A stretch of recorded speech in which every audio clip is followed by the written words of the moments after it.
L'invité du jour. Bonjour Jean-Philippe André. Bonjour. Merci d'être avec nous en direct. Bienvenue sur RMC. Vous êtes le président de l'ANIA, l'Association nationale des industries agroalimentaires. En gros, vous représentez les grandes marques qu'on trouve au supermarché. Vous êtes aussi le président du directoire du groupe Haribo France. Alors, à quoi s'attendre pour la rentrée au moment de faire ses courses ? Jean-Philippe André, on a retrouvé ce que disait au mois de juin le ministre de l'économie, Bruno Le Maire. C'était sur RMC. Il promettait des baisses de prix cet été, dès le mois de juillet, sur de nombreux produits. Il nous disait 75 grands industriels s'y sont engagés. Est-ce que cette promesse a vraiment été tenue ? Écoutez, à l'heure où on se parle, où les gens sont en train de prendre leur petit déjeuner, je pense qu'il y a lieu aussi de donner quelques messages d'espoir, tout en restant très réaliste. Vous avez une inflation alimentaire sur les 3 derniers mois, mai, juin, juillet, qui est à peu près stable. Et on dit depuis le début que mécaniquement, parce que ce sont des phénomènes économiques, cette inflation qui à un moment, vous avez vous-même beaucoup commenté de l'inflation alimentaire à plus de 16%, aujourd'hui on est légèrement au-dessus de 12%, va baisser d'ici la fin de l'année.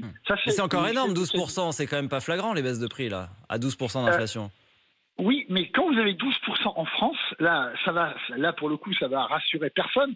Mais au même moment, en Allemagne, vous êtes aussi à 13-14%, vous êtes à 10%, 11% dans toute l'Europe occidentale. Ce que nous avons fait, et vous faites référence à nos entretiens avec Bruno Le Maire, c'est qu'on a dit, par rapport à l'effet mécanique vraiment économique, on a décidé de donner un coup d'accélération. Et vous avez, entre juillet et août, vous avez à peu près maintenant aujourd'hui, 1 millier de produits, donc c'est assez considérable, c'est au moins comparable à tous les efforts qu'ont pu faire les distributeurs sur leur panier. Vous avez 1 millier de produits qui sont soit en baisse, soit pour la très grande majorité en promotion. Tout ceci devrait permettre d'arriver à une inflation alimentaire de l'ordre de, moi je peux m'engager là-dessus, de l'ordre de 6, 7, 8% d'ici la fin de l'année. Donc on aura effectivement fait le plus gros du travail. Alors, Jean-Philippe André, c'est Emmanuel Le Chypre est resté avec nous. Juste pour bien donner une idée aux consommateurs de la trajectoire, ok, si on finit l'année à 6% sur un an, mais ça veut dire que là, concrètement, entre août et décembre, ça veut dire qu'on va avoir quelle trajectoire de prix ? Vous allez avoir sur certaines catégories de produits, et vous les connaissez bien, je pense spontanément à l'huile, je pense aux pâtes, où là, vraiment, il y a une vraie concordance entre la baisse des marchés mondiaux et les nouveaux approvisionnements qu'ont pu faire les industriels de l'agroalimentaire. Là, vous allez avoir des baisses structurelles. Pour tous les autres, il va y avoir cet effet de promotion qui fait que vous allez passer, je le répète, d'un niveau de 12% à peu près 6 à 7%. Ça fait pas lourd, hein. Et ça fait pas lourd. Vous avez rappelé en introduction qu'on représentait essentiellement les marques. J'ajoute d'ailleurs pas que les grands champions. 98% de l'industrie agroalimentaire sont des PME, et je pense beaucoup à eux en ce moment parce que c'est compliqué.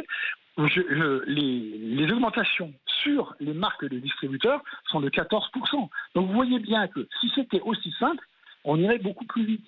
Alors, sauf que Jean-Philippe André, oui. dans la grande distribution, ils disent que les quelques baisses de prix qu'il y a déjà eu cet été, c'est pas grâce à vous. Il y avait cette demande du gouvernement de rouvrir des négociations. Vous aviez été, vous l'avez dit, reçu à Bercy avec les représentants de la grande distribution au mois de juin. Le gouvernement donc poussé pour rouvrir des négociations pour acter des baisses de prix. Écoutez ce que disait hier, ici même, Michel Biérot, c'est le patron des achats de Lidl, sur RMC. Pour lui, la promesse n'a clairement pas été tenue. Écoutez. Il ne s'est rien passé. Sur les 75, il y en a un seul et unique qui est revenu à la table des négociations et qui nous a proposé 3% de baisse. Donc le septembre vert dont on parle, ce ne sera pas grâce aux multinationales, très clairement. C'est parce que nous, Lidl, on fait des efforts sur nos marges. Les fournisseurs, ils jouent les morts et ils attendent le mois de mars parce qu'ils se cachent derrière la loi qui dit les négociations, chaque année, c'est au 1er mars. Vous avez joué les morts, Jean-Philippe André ? Écoutez, Michel Biérot, le patron de Lidl, qui est un très grand patron de la distribution, il a à peu près dans ses rayons 90% de marques de distributeurs. Je répète, si c'était aussi simple qu'on le dit et que lui-même le dit, pourquoi ne baisse-t-il pas massivement tous ses prix sur ces marques distributeurs ? C'est le premier point. Le deuxième, toutes les entreprises qui ont des baisses structurelles de produits, je répète, je repense à l'huile, je repense à ces produits-là, l'ont fait. Hier, pas plus tard qu'hier, j'avais à l'appareil un fabricant important, une marque nationale de pâtes. Les pâtes font partie de ces produits qui devraient mécaniquement baisser. Ils ont baissé leurs tarifs à partir du début de juillet, du 2 juillet très exactement. À date, vous avez 2 entreprises de distribution qui ont intégralement répercuté. Donc vous voyez que on peut reprocher tout le temps à l'agroalimentaire d'aller trop lentement. Je pense qu'il y a un phénomène de décrue qu'il faut respecter. On a quand même l'impression que les prix, ils augmentent très vite lorsque les cours mondiaux... Pardon Jean-Philippe André, mais on a l'impression quand même que les prix augmentent très vite en rayon dès que les cours mondiaux augmentent, mais alors quand les cours baissent, par contre, c'est pas répercuté très vite sur les rayons. Vous faites référence à l'an dernier, je pense qu'on a mis à peu près, mais vraiment, je vais prendre la fourchette basse, entre 5 à 6 mois pour répercuter l'intégralité des hausses. Donc, en fin de compte, on a mis beaucoup de temps à répercuter les hausses. La décrue, elle a démarré à partir du mois d'avril. Vous êtes au mois de juillet. Je crois qu'on a perdu 5 points d'inflation. Donc, vous voyez, le rythme est à peu près le même. Moi, je comprends à la fois l'impatience, notamment des gens qui nous écoutent, puisque là, on est en train de parler du pouvoir d'achat. L'inflation, c'est un mal pour tout le monde, pour ceux qui nous écoutent, mais aussi pour les entreprises, parce que ça ne vous aura pas échappé. Sur la même période, on vend en volume beaucoup moins, tout le monde. Les marques des distributeurs, les marques nationales, il n'y a que le chiffre d'affaires qui augmente, mais ça ne veut plus rien dire par les temps qui courent.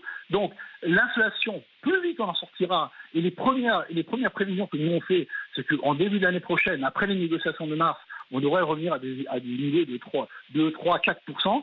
À ce moment-là, on reviendra de nouveau dans un monde plus stabilisé et beaucoup plus favorable pour tout le monde. Emmanuel Le Chypre. Oui, mais Jean-Philippe André, si on vous suit, toutes les raisons qui ont expliqué l'envolée des prix, il y en a plus beaucoup qui sont là. Si vous prenez l'énergie, ça a considérablement baissé. Si vous prenez les matières premières agricoles, ça a quand même baissé. Le coût de la logistique, il a considérablement baissé.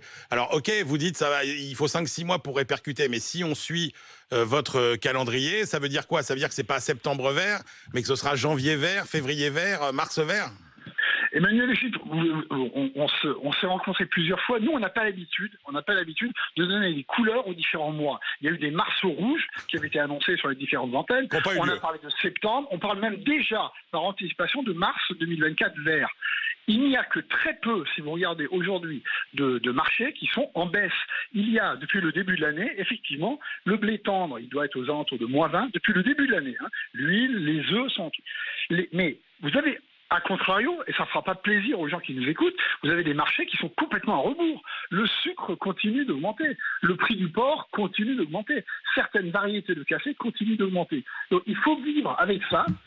Je répète, ce n'est pas satisfaisant. Nous, on a intérêt à répercuter le plus vite possible les baisses de manière à rester, je parle des marques, très compétitives par rapport aux marques des distributeurs qui sont concurrents. Du coup, Jean-Philippe André, c'était un peu illusoire ce qu'on a entendu au mois de juin. C'était de la méthode Coué de la part du gouvernement de nous dire il va y avoir des renégociations, les prix vont baisser dès cet été, etc. Finalement, des renégociations, il n'y en a pas vraiment eu et vous le dites, il n'y avait pas grand-chose à renégocier. C'était la méthode Coué, en fait. Le gouvernement nous a enfumés. Non, moi je suis pas. D'abord, je suis pas le porte-parole du gouvernement. 2, je pense pas qu'il s'agit d'enfumage. À chaque fois qu'il y a eu des baisses, on les a répercutées dans tous les contrats qu'il y a entre un distributeur et un de ses clients alimentaires. Il y a ce qu'on appelle des clauses de renégociation. On les fait jouer à chaque fois. Et puis, je reviens à ça. On est dans un pays où l'inflation est passée de 6% à 4%. Sur l'inflation alimentaire, on était à 16%, on est aujourd'hui à 12%. Ce n'est pas la méthode Coué de voir qu'on a baissé d'un tiers l'inflation sur 5 mois. Et je le répète, ça va continuer. Ça va continuer, c'est ce que vous nous dites ce matin, Jean-Philippe André, même si on comprend qu'il va falloir être patient parce que ça va prendre... Merci à vous et bon petit déjeuner. Plusieurs mois. Merci à vous d'avoir été avec nous en direct. Jean-Philippe André, président de l'ANIA, l'Association nationale des industries alimentaires. Il est 7h50.